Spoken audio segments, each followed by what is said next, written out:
Tema de hoy es maternidad y paternidad responsable. ¿Cuál es el objetivo? Vamos a primero reconocer los rasgos biológicos de la concepción, que significa esto, el embarazo, cómo se desarrolla el embrión y una vez que nace, ¿no es cierto?, explicar cuáles serían las responsabilidades que tenemos como padres y cuál es la responsabilidad que adquirimos, ¿no es cierto?, al traer a este mundo este nuevo ser vivo maravilloso. ¿Cómo empieza una nueva vida? Todo esto parte en el día 1, el día en que para las mujeres es el día de la ovulación. Ese día la mujer libera su ovocito secundario, lo atrapan las trompas de falopio y empieza a avanzar por el conducto de las trompas.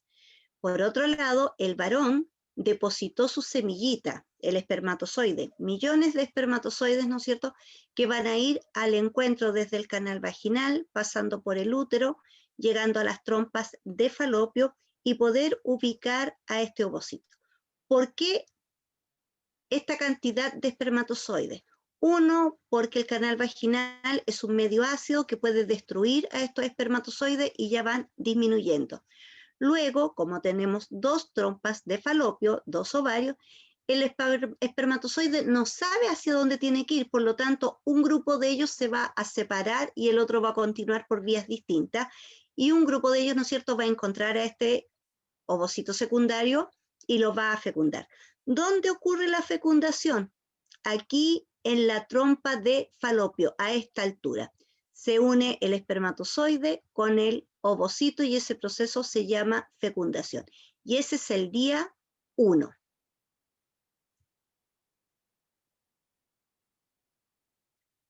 ¿Qué pasa entonces? En el momento de la fecundación, llegaron muchos espermatozoides, rodearon el ovocito, empezaron a perforar cada una de esas capas con ayuda de su acrosoma.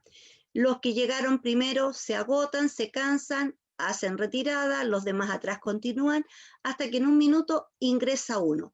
Cuando ingresa un espermatozoide en la cabecita del espermatozoide, esto se bloquea y no permite el ingreso de ningún otro espermatozoide. Ocurrido esto, inmediatamente el ovocito secundario se transforma brevemente en óvulo y pasa a ser un cigoto, ¿ya? Este huevo o cigoto comienza a sufrir una serie de transformaciones y aquí, ya siendo un cigoto, estamos hablando de un nuevo ser vivo. Este cigoto va a empezar a sufrir una serie de mitosis, que significa que va a empezar a dividirse primero en 2, luego en 4, en 8, 16, 32 y no va a ir variando su tamaño, se va a mantener del mismo tamaño. Y ahí nosotros vamos a ir hablando de estados del embrión. Avanzando al día 4, no es muy rápido lo que avanza este huevo cigoto, que aquí ya el día 4 está en estado de mórula, un embrión en estado de mórula, casi llegando a la cavidad uterina. Esa es una imagen de una mórula, es real, son fotos de microscopio electrónico. Así se ve este nuevo ser vivo en el día 4. En el día 4 aproximadamente ya van 32 células, blastómeros que se llaman en este caso, ¿ya? Avanzando al día 6, se deja caer hacia el útero. En el útero lo tenemos todo preparadito para recibirlo, pero si usted se fija, ya no está en estado de mórula, del 4 al 6, se transformó en un estado de blástula. La blástula se caracteriza porque empieza a generar una cavidad en su interior, una masa en esa zona y en la periferia una serie de blastómeros, ¿ya? Es como que tenemos un huevo y nos quedamos con la cáscara del huevo y le sacamos todo lo que tiene adentro, ¿no es cierto? Queda esa capa de células más un montoncito hacia un lado. Aquí ya estamos en el día 6. Entonces, esa imagen corresponde a un embrión en estado de blástula. ¿Qué partes tiene esa blástula? La capa externa se llama trofoblasto, no lo olviden, trofoblasto. Y esa capa, al pasar los días, va a dar origen a los anexos embrionarios, que quiere decir el amnios, alantoides, corión, cordón umbilical, saco vitelino, que es todo lo que le va a servir a este nuevo ser vivo, ¿no es cierto?, para mantenerse protegido, nutrirse y poder, ¿no es cierto?, ir creciendo durante estos 9 meses que lo vamos a llevar con nosotras. Entonces, en el día 6 ya está en estado de blástula, va llegando al útero y el día 7 se va a anidar o implantar en esa zona, ¿ya? Y toda esta capa que nosotros generamos lo va a envolver para proteger y no perdamos, ¿no es cierto?, a este embrión en estado de blástula. La masa de adentro se llama masa de células internas o también conocida como embrioblasto, que significa que ahí va a dar origen al embrión y sucesivamente al feto. Sigue avanzando en los días y ya esa blástula se transforma en gástrula. Ese proceso se llama gastrulación o morfogénesis. Es como tomar una pelota que está no con mucho aire y nosotros ponemos un puño hacia adentro. Ese puño va a ir avanzando, avanzando hasta que se van a formar 3 capas embrionarias. Desde afuera hacia adentro se van a llamar ectodermo, la que va a quedar al medio, mesodermo, y la que va a quedar más adentro, endodermo. Cada una de estas capas embrionarias va a ser capaz de dar origen a órganos y sistemas. Cuando ya está preparado para eso, porque empieza de a poquitito, ¿no es cierto?, como este puño a subir hasta llegar completamente arriba. Entonces, cuando ya está preparado, viene el proceso que se denomina diferenciación u organogénesis, que es formación de órganos. El ectodermo va a dar origen a nuestro sistema nervioso, a la piel y las uñas. El mesodermo va a estar a cargo de la formación de músculos, esqueleto, sistema circulatorio, órganos reproductores, órganos excretores. El endodermo es la capa que se va a dedicar a formar las glándulas endocrinas, el hígado, el páncreas, el sistema digestivo y el sistema respiratorio. No sé qué pasó acá.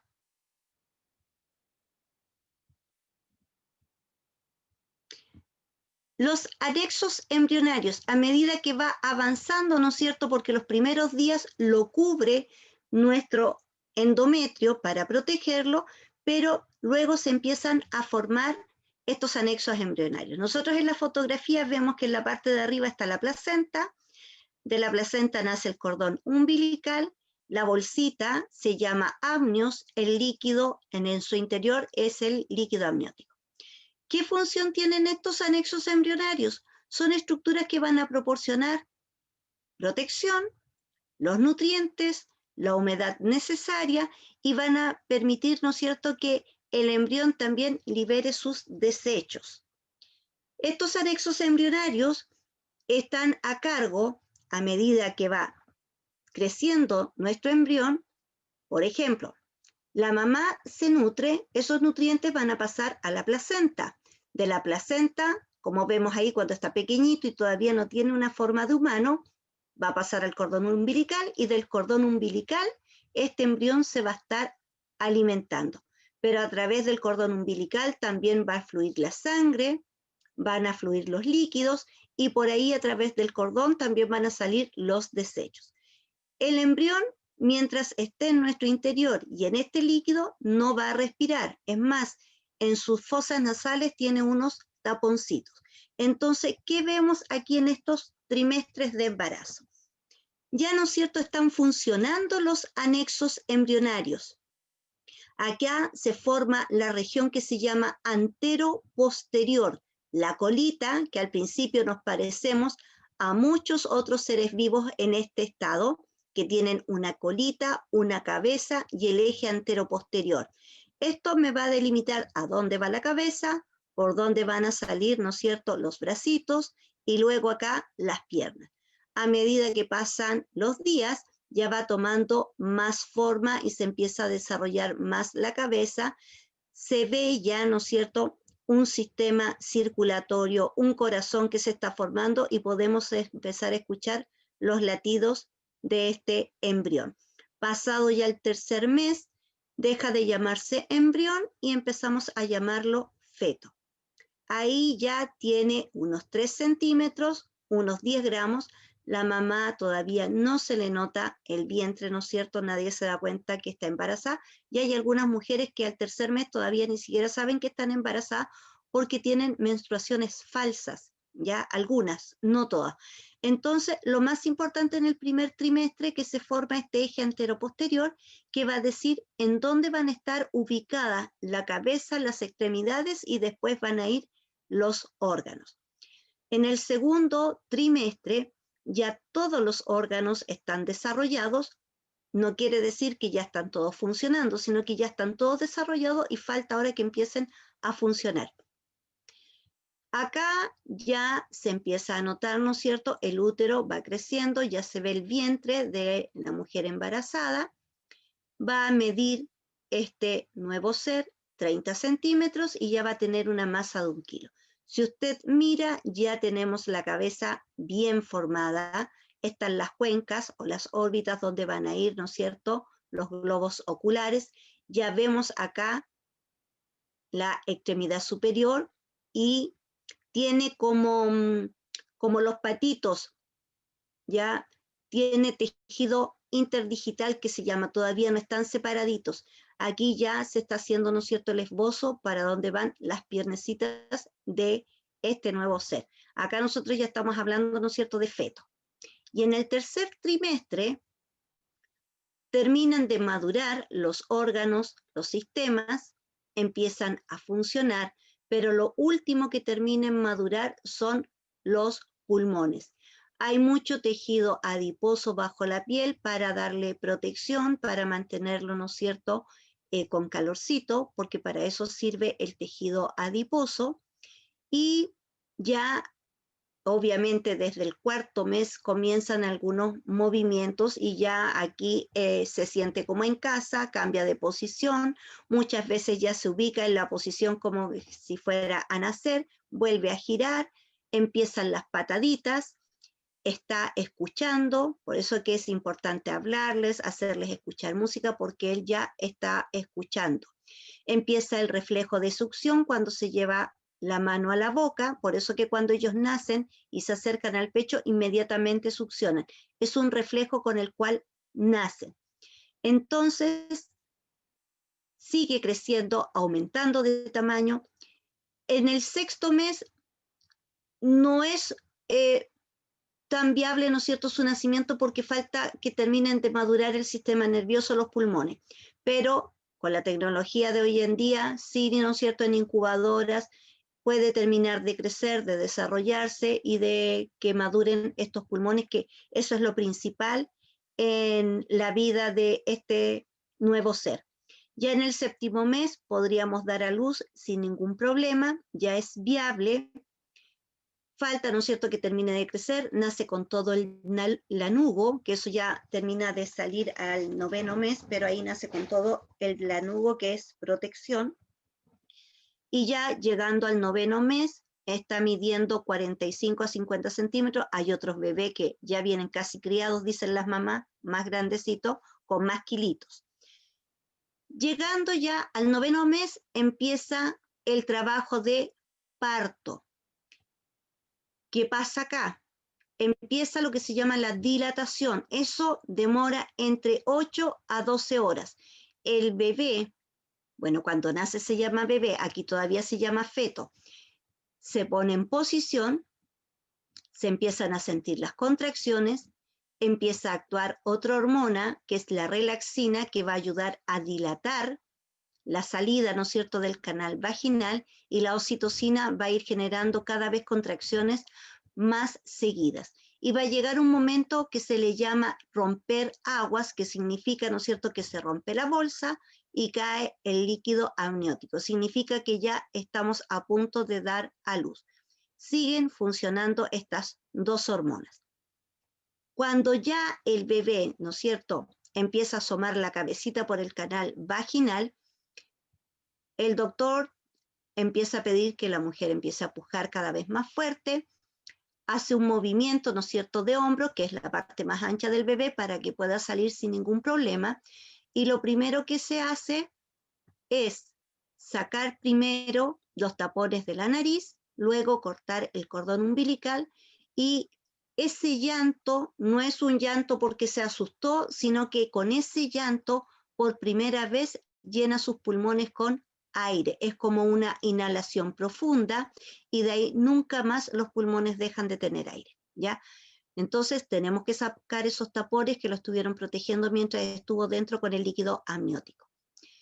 Eso es la expulsión. No dura más allá de 15 a 30 minutos. Mujeres primerizas dura un poquito más, pero ya segundo hijo, tercer hijo, vamos en camino y casi ya vamos dando a luz. Y por último, el alumbramiento, que tiene que ver con la expulsión de la placenta. Sigue ahí actuando la oxitocina con las contracciones, ¿no es cierto?, para poder expulsar a la placenta. Eso no toma más allá de 5 a 15 minutos y ya, ¿no es cierto?, terminó el trabajo de parto. ¿Qué viene después? La lactancia. Es muy importante, ¿no es cierto?, que el bebé pueda hacer su lactancia materna, porque la leche materna va a tener los nutrientes que el bebé necesita, también va a tener los anticuerpos de esta inmunidad natural para los primeros meses de vida, ¿no es cierto?, para que el bebé no se enferme. Además, el hecho de amamantar estrecha mucho los lazos maternos, afectivos y de seguridad. Para que pueda salir la leche y se pueda producir leche, funciona la hormona prolactina. Esta hormona viene desde la hipófisis hasta los alvéolos mamarios y nosotros empezamos a producir leche. Mientras más succione el bebé, ¿no es cierto?, nosotros vamos a producir más leche. Y también está trabajando la hormona oxitocina, ya no en trabajo de parto, sino que esta oxitocina va a contraer a nivel de pezón para que con el estímulo del bebé al succionar, la oxitocina genere las contracciones y empiece a salir la leche. Chicos, chicas, señoras, señores, paternidad y maternidad responsable. No empieza cuando el hijo nace o la hija nace, parte desde el día 1. Cuando nosotros, ¿no es cierto?, queremos tener un bebé, queremos traer este bebé al mundo porque ya estamos maduros psicológicamente, tenemos ya la responsabilidad, podemos darle un bienestar a este nuevo ser, ¿no es cierto?, que tanto queríamos. ¿Dónde está el problema? Cuando estos embarazos ocurren en adolescentes. No podemos criticar al adolescente. A lo mejor no se cuidaron, ¿ya? Porque siempre el adolescente está, a mí no me va a pasar, o cree que lleva al pie de la letra, ¿no es cierto?, su calendario y piensa que a lo mejor no va a quedar embarazada. Pero ¿qué pasa cuando una adolescente queda embarazada? No tiene la madurez psicológica, ¿ya? Y no es porque no quiera, cuando estamos en la etapa de adolescente no tenemos una madurez psicológica. No podemos trabajar porque somos adolescentes y cuando somos adolescentes es un derecho que adolescentes estudien. Niños o niñas tienen que estudiar, es un derecho y no se puede vulnerar ese derecho. Por lo tanto, ¿no es cierto?, ¿a quién va esta responsabilidad? A las abuelitas maternas. Por eso, chiquillos, hay que pensar muy bien cuando queremos traer un hijo a este mundo. Es maravilloso, es lo mejor que nos puede pasar a las mujeres, ¿ya? Es una bendición, tanto para el papá como la mamá, pero debemos asumirlo con mucha responsabilidad. El bebé no vive de arrumacos, el bebé se tiene que alimentar, se tiene que vestir, tiene que ir a sus controles, le debemos dar un lugar, un espacio, una cama, después va a crecer, tenemos que darle estudios. Y nosotros como familia, ¿no es cierto?, que estamos formando, preocuparnos de este crecimiento, de este bienestar, para que nuestros hijos sean felices. No estamos diciendo que vamos a vivir en una burbuja y todo ideal. Todas las familias tenemos problemas, pero no debemos perder nunca el concepto de responsabilidad. A lo mejor los papás se van a separar. Eso en estos días ya nadie, ¿no es cierto?, lo puede asegurar, pero aunque estén separados, sigue la responsabilidad que no la podemos perder, ¿ya? Nosotros asumimos esta responsabilidad y tenemos que llevarla hasta cuando nosotros decimos, nuestros hijos terminaron sus estudios, pueden salir adelante solitos, ya los podemos soltar, o sea, ya no nos seguimos preocupando, a pesar, ¿no es cierto?, que los padres nos vamos a preocupar aunque tengan los hijos 30 años, 40 años, los papás siguen siendo siempre papás. Entonces tenemos que rodear a este hijo de mucho cariño, de mucho bienestar, de educación, darles, ¿no es cierto? Las familias de ahora no es como antes, terrateniente, existen familias que tienen dinero, pero nosotros lo que le podemos dar como herencia, y es una herencia, ¿no es cierto?, que ellos van a agradecer, es la educación. Si son personas educadas, si se siguen proyectando, siguen estudios superiores, independiente si es universidad, instituto, donde quiera realizar sus estudios para ser un profesional, esa es la herencia que nosotros como papás le estamos dejando a nuestros hijos. Y no hay nada mejor que eso, ¿no es cierto? Nosotros ya recibimos esa herencia de nuestros padres, le enseñamos valores, a nosotros nos enseñaron valores, son valores que tenemos que seguir inculcando en nuestros hijos. El valor del respeto, el valor del amor, la confianza, el valor, ¿no es cierto?, del respeto por la vida, el respetar nuestra propia vida, ¿ya? Así que, chicos, la responsabilidad es muy grande. Aquí a los jóvenes que todavía no son papás, ya habemos un grupo de adultos que ya somos papás, ya nuestros hijos tienen más de 30, pero hay un grupo acá en el curso, ¿no es cierto?, que está recién empezando esta gran tarea, esta gran labor, que hay que agradecerlo, porque tener un hijo es algo que en el alma, ese amor que tú sientes, que te aferras a este ser que es tuyo, que lo tienes que cuidar, que sufres cuando se enferma, es algo maravilloso, chiquillo. O sea, todos deberíamos ser padres, pero cuando tengamos la responsabilidad suficiente, y no solo una madurez psicológica, sino que tener un trabajo, porque no es llegar a ser bebé y después que el resto lo críe porque nosotros no podemos. Tenemos que siempre actuar con mucha responsabilidad. Y ustedes saben, los hijos de hoy pueden tener 30 años y todavía están con los papás, ¿ya? No son como las antiguas generaciones. Mi hijo a mí me dice, tú quisiste independizarte. Ahora él acá está cómodo. Y hay muchos jóvenes, hay muchos profesionales que todavía están con los papás porque se sienten muy cómodos y se sienten muy bien con sus padres, ¿ya? Pero también hay que empezarles a enseñar, ¿no es cierto?, que tienen que salir a volar y hacer su propia vida, ¿ya? Con todo lo que uno ya les entregó en toda esta vida, perfectamente pueden salir adelante. Eso no significa que los vamos a dejar, que no los vamos a apoyar, siempre los papás estamos ahí. Como yo les decía, es una responsabilidad que adquirimos desde el minuto en que sabemos que estamos embarazados, que el varón sabe que va a ser papá, es una responsabilidad que la tomamos para el resto de nuestras vidas. Nunca dejamos de ser padres, ¿ya? Eso era lo de hoy.